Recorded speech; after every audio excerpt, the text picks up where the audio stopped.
하모닉스에 대해서 또 이야기를 해보겠습니다. 얼마 전에, 이틀 전에 김호범님께서 저 태핑 하모닉스가 죽었다 깨어나도 안 돼요. 점점점 이렇게 댓글을 달아주셨더라고요. 근데 이게 너무 공감이 되는 게 저도 처음에 태핑 하모닉스가 진짜 죽었다 깨도 안 돼가지고요. 엄청 고민이 많았어요. 너무 이게 다른 사람들은 너무 쉽게 하는 것 같은데 나는 왜 안 되지? 뭐지? 내 손가락이 문제인가? 뭐 노력이 부족한 건가? 정말 농담이 아니고 1년 동안 기타를 패듯이 정말 열심히 노력해서 쳐봤는데요. 이게 일단 태핑 하모닉스가 되는 원리를 좀 정확히 아는 게 중요한 것 같고요. 어디 보자. 잠시만요. 자,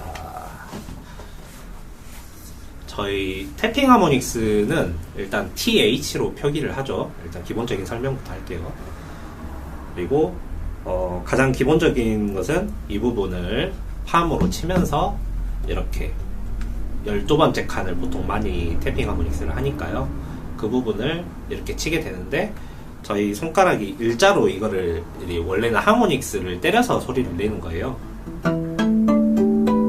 뭐 이렇게 내는 하모닉스도 강좌를 따로 또 찍을게요. 내추럴 하모닉스도.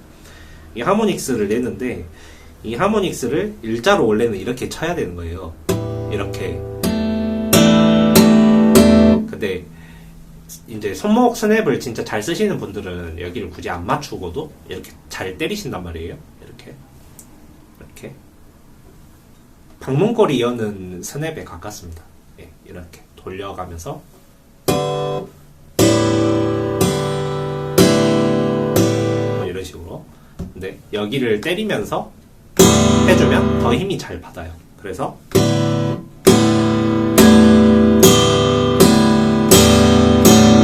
이런 소리가 나면 되는데요. 자, 근데 이제 제가 말하고자 했던 거는 일자로 맞출 수가 없어요. 여기를 대고 있으면 이렇게 대각선으로 어느 정도 손가락이 오기 때문에 일자를 맞출 수가 없어요. 그래서 하모닉스 소리가 정확히 6줄을 다 내는 좀 그런 거는 물리적으로 이제 힘들지 않나 싶고요. 저는 중지로 엄청 오랫동안 연습을 했어요. 왜냐면 대부분 사람들이 중지로 태핑 하모닉스를 많이 하거든요. 근데 중지로 그렇게 하다가 약지로 연습을 한 일주일 했었나? 그러니까 갑자기 엄청 빨리 됐어요. 약지가. 중지가 좀 저는 손이 둔하고요. 약지가 힘이 좀 잘 빠지고 좀 더 잘 움직이는 손가락인 걸 나중에 알았죠. 그래서 중지로 저는 치면은 이렇게 돼요. 이렇게 이제 하모닉스 소리만 강하고 그 타격음이 없어서 이런 소리가 나는 거거든요. 근데 약지로 하면 그리고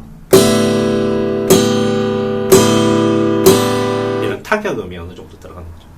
줄을 때려야 됩니다. 네, 줄을 때려야 돼요. 자, 펜을 가지고 한번 해보시면 더 명확하게 합니다. 자, 여기가 12번째 칸인데요. 이 펜으로 12번째 칸을 이렇게 때려보면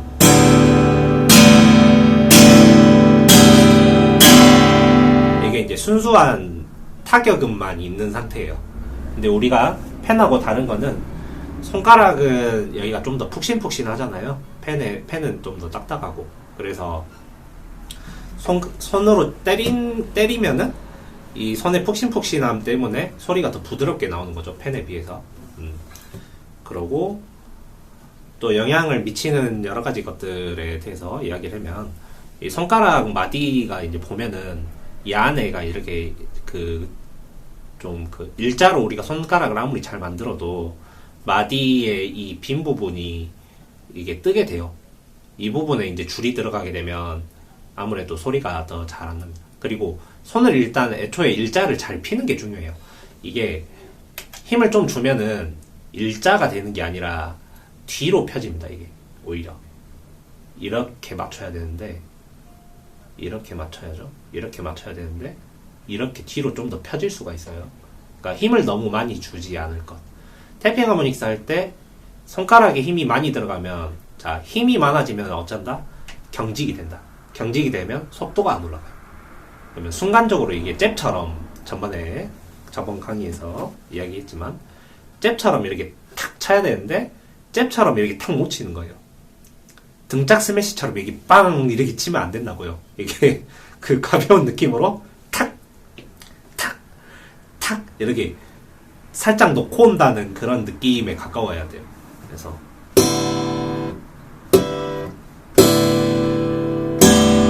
네, 이런 느낌이 돼야 되고, 저는 중지로 했을 때 잘 안 됐던 게 일자로 손가락 펴는 게 중지 손가락이 좀 잘 안 되고 힘이 잘 안 빠져요. 힘을 빼버리면 중지 손가락 같은 경우, 죄송해요, 욕 아니에요. 자, 중지 손가락 같은 경우가 이게 이렇게 굽어버려요. 힘을 빼면. 저는 약지는 이게 힘을 빼고도 이 일자를 그 최소한의 그러니까 힘으로 이런 모양을 만드는 게 잘 되더라고요. 중지는 그게 좀 잘 안 되고. 어쨌든 일자를 만들면서 힘을 어떻게 뺄 건가, 이게 이제 관건이 될 것 같고요. 그 다음에 또 영향을 미칠 수 있는 게, 저희가 손가락 길이가 다 틀리잖아요. 이 정도, 여기부터 여기까지, 손목부터 여기까지.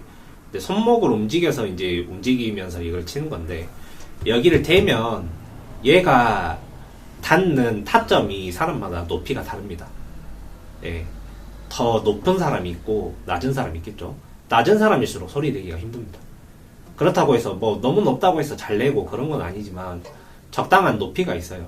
적당한 높이가 있는데 그 높이를 충족시켜야 되는데, 그 높이가 이제 뭐 팔이 짧다던가 손가락이 여기가 너무 짧아가지고 내가 이 높이가 편해요. 막 낮은 높이가. 그러면은 이제 내기가 이제 힘든 거죠. 어느 정도는 높이가 좀 있어야 한다. 네, 어느 정도 높이가 있어야 해요. 이렇게. 네. 그리고 관성을 어느 정도 이용을 할 줄도 알아야 되죠. 여기를 탁 치면 손가락이 알아서 가서 이걸 탕 치고 와야 돼요. 손가락이 알아서 가야 되기 때문에 힘을 빼야 된다고 이야기하는 거예요. 근데 모양은 유지할 만한, 모양 유지를 위한 최소한의 힘은 있어야 하는 것이고, 그 힘을 찾기가 힘듭니다. 예, 모양 유지를 위한 최소한의 힘을 줘야 되고, 너무 세게 힘을 줘서 경직되지 않아야 되고, 그 사이에 범위가 있어요. 그거를 힘을 빼서 쳐보는 것부터 힘을 주어서 치는 것까지 다양하게 스펙트럼을 경험을 해보셔야 하고, 높이를 다양하게 또 지정을 해서 이 정도 높이가 나은지 조금 더 낮은 높이가 나은지, 저는 그걸 타점이라고 보는데, 타점이 이제 보통 낮은 경우가 많아요. 잘 안 되시는 분들 보면 좀 더 공중에다가 손을 놓고 온다는 느낌으로, 얘를 때린다는 느낌보다는 좀 더 공중에 공기를 때린다라는 느낌으로 하면 좀 더 잘 되시는 분들이 좀 있고. 그리고 또 이야기할 게 줄 높이의 영향을 또 받습니다. 네, 이 12번과 이 현고 줄 높이 있죠. 프렛하고 줄 높이가 이제 보통 세팅 값이 3mm 정도 되죠. 2.5에서 3mm 정도. 근데 이게 만약에 기타가 너무 떠 있어요. 그러면은 한 막 4mm 돼. 4mm 되면 이게 우리가 때려가지고 이 줄이 여기 있는 프렛을 때려야 그 타격음이 나는 거거든요. 근데 그게 너무 4mm면 이제 거기까지 가는데 먼 거예요. 그런 기타들은 이제 태핑 하모닉스가 잘 안 되죠. 그러니까 현고를 일단 3mm 아래로 내려라. 핑거스타일 권장이 제가 알기로는 2.5에서 2.8 그 정도 될 거예요. 더 낮게 쓰시는 분들도 있어요.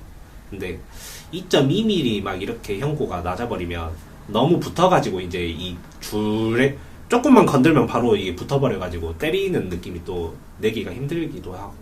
그러니까 적당한 거 2.5에서 2.8 정도인 것 같아요. 6번 줄 기준으로.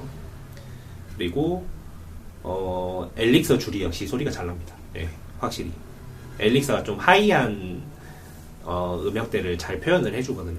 그래서 엘릭서가 소리가 확실히 잘 나는 느낌이 있고요. 그리고 또 어떤 분 같은 경우는 이걸 이제 뭐 옆쪽으로 돌려서 이렇게 하는 분도 계시긴 하더라고요. 손의 가운데 부분보다 옆쪽을 좀 맞춰서 되시는 분들도 본 것 같고, 이렇게 옆으로. 저는 학원에서 이제 학생들 가르쳐 줄 때 이제 좀 잘 안 되는 친구, 단계적으로 이제 계속 케어를 해주니까 점점 되는 걸 볼 수 있긴 한데요. 한 번에 되진 않아요. 보통 안 되시던 분들이. 안 되시던 분들이 한 번에 될 것 같으면 제 강좌를 안 보겠죠? 단계적으로 이게 소리가 점점 좋아지는 걸 느끼셔야 돼요. 며칠에서 몇 주 정도 걸릴 수 있어요. 계속 시도하는 게 일단 중요합니다. 그리고 제가 권장하는 것 중에 하나, 좀 연습 방법? 제가 이제 개발한 연습 방법인데, 여기에 손바닥을 아예 붙여요. 붙인 상태에서 손목의 스냅만으로 이 12번 때려서 소리를 낼 수 있는지가 일단 확인해 보셔야 돼요.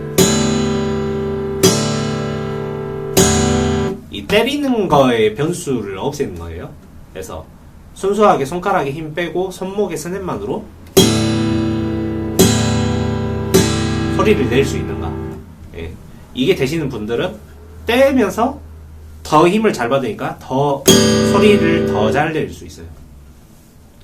마치 모래주머니 훈련 같은 거죠. 이게 안 되신 분들은 손목을 유연하게 못 쓰거나 손가락에 힘이 안 빠져졌거나 이렇게 생각하시면 될 것 같습니다. 일단은 태핑 하모닉스에 6줄 태핑 하모닉스가 일단 이런 게 있고, 그리고 뭐 한 줄씩 치는 태핑 하모닉스도 있어요. 뭐 이런 것들. 예. 그래서 뭐 코타로 곡에서 잘 나오죠. 뭐 이런 것들 하고 이렇게.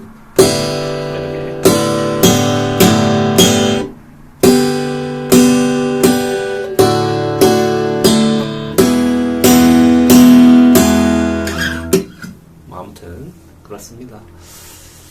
더 생각나는 게 없어서 이제 좀 더 생각나는 게 있으면 추가로 강좌를 더 올려보도록 할게요. 궁금하신 것에 충분한 답변이 되었는지 모르겠네요. 네, 화이팅 하시고 구독, 좋아요 부탁드립니다.